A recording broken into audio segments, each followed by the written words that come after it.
All right, for Pro Line Sports, let's bring in Chris Johnston this morning. Chris, we apologize for you having to walk into the middle of our gentleman's show, but how are you doing today? I'm wondering what's in my morning coffee. Like what's going on right now? Hey, today it can be whatever you want in your coffee, Chris. It's a gentleman's celebration here. A gentleman's celebration. All right, look, man, let's get to it. I mean, the Edmonton Oilers, they lose that first game. They win the next 4 games. And I'm not going to say they were all like super duper convincing victories, but they won the next 4 games all by 3 goals or more, including last night, and just a devastating start for Dallas.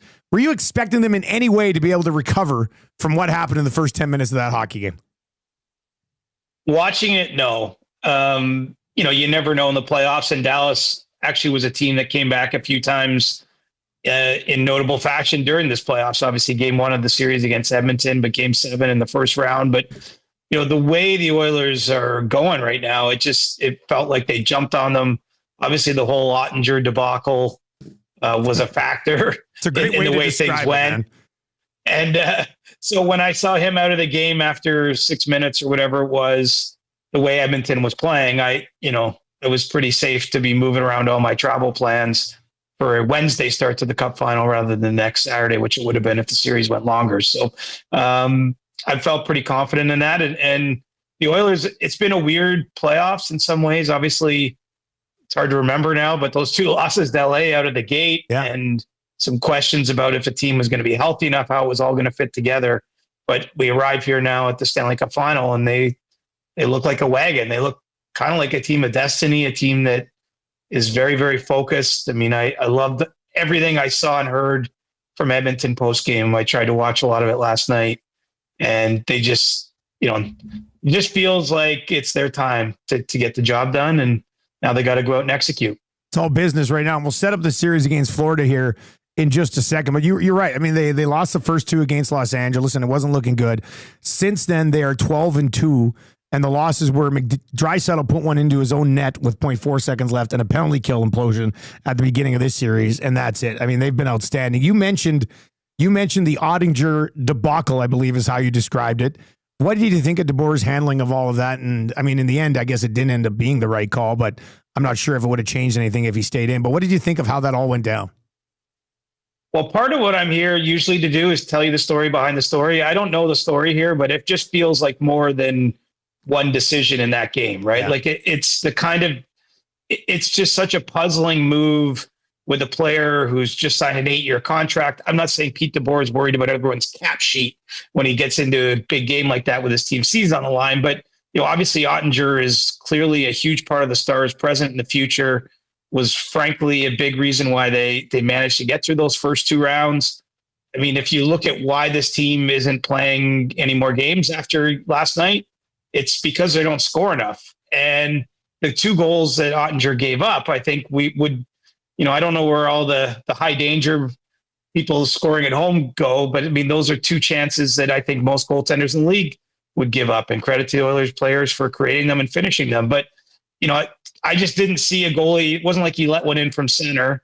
And I don't know how you can sit there and believe you had a better chance to win the game with Casey DeSmith, who I'm not trying to catch with a stray bullet here in this analysis, but it just seemed perplexing. It's only 2-0. I mean, as much as I just said to you that I felt pretty good about the Oilers' chances at that point, coming back from a 2-goal lead in 55 minutes with the kind of scores, if Mikko Rantanen wakes up, we've seen it. He can score 3 goals on his own in that game. So it's a very strange decision. Obviously, DeBoer doubled down on it post-game with reporters, which, to be fair, I don't know what you can say to salvage it at that point. Your season's just ended.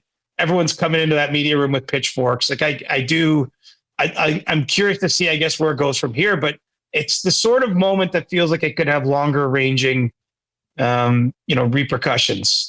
How does he rebuild things with the goalie?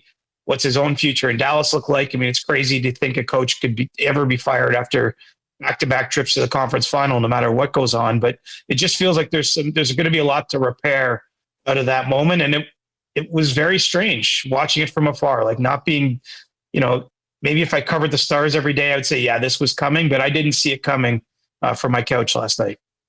And just getting back to your comments earlier as well, like we watched this Oilers team day in, day out. it seems like, and aside from those losses to the Kings and the loss to the Stars early, it seemed in this series specifically, there was always an answer. They had an answer for whatever Dallas would throw at them. If Dallas pushed back, they would answer back quickly. The individual battles we've talked about, I've always said, they probably have the best story or will to want to win out of all the teams in this tournament. Even injuries. I mean, Ekholm comes back, Stetcher's out, Skinner's in, Hyman's out. It just seems anything they do, Knoblauch makes the decision, everything's clicking. So going in now to a cup final against the Panthers, who we all view as the stiffest test, obviously, perhaps maybe the one to give them some sort of trouble. But I just don't see that. Like, I know we started the season here and some moves made in the offseason.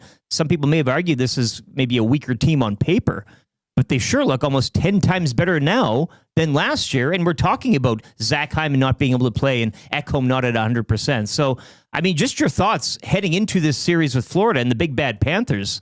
But you've got to be extremely bullish that the Oilers, no matter what's thrown at them, either on the ice or injury-wise or whatever, they have an answer for. Well, for me, it's a titanic matchup because if you look at the Panthers side of the equation, they've won 8 of their 10 games since going down 2-0 in round 2 to the Leafs. They're going to be feeling the same kind of things that the Oilers are. Plus, obviously they have the experience of winning last year, being to 3 straight cup finals.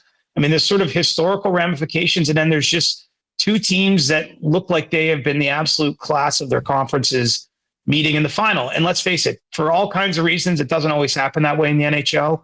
I think that this is just an electric matchup. And, I get that same feeling watching the Oilers, like who's going to deny these guys? I mean, the goal McDavid scored last night was just breathtaking. And, you guys and the listeners, you're watching every game. You've seen this guy play hundreds of games. You probably some degree of taking things for granted just because it's human nature, not because you're doing anything wrong. But like to summon that moment when things were starting to go a little bit against Edmonton, you just everything I've seen from the way he and Draisaitl in particular have led the team. I remember we talked last week. It was coming off of that moment at the end of game 1 against Dallas where you saw them on the bench, like giving the laser eyes, and I was like, oh man, like these guys, it's exactly what you want to see. Like I feel like the playoffs are so emotional, but the Oilers have done such a good job of controlling their emotions within those emotions. I mean, within, like, obviously disappointment has come their way. The injuries you mentioned happen, but like they just seem like they have not removed their focus off what it takes to be successful, that they know what that looks like. They know what this feels like. They've been through it.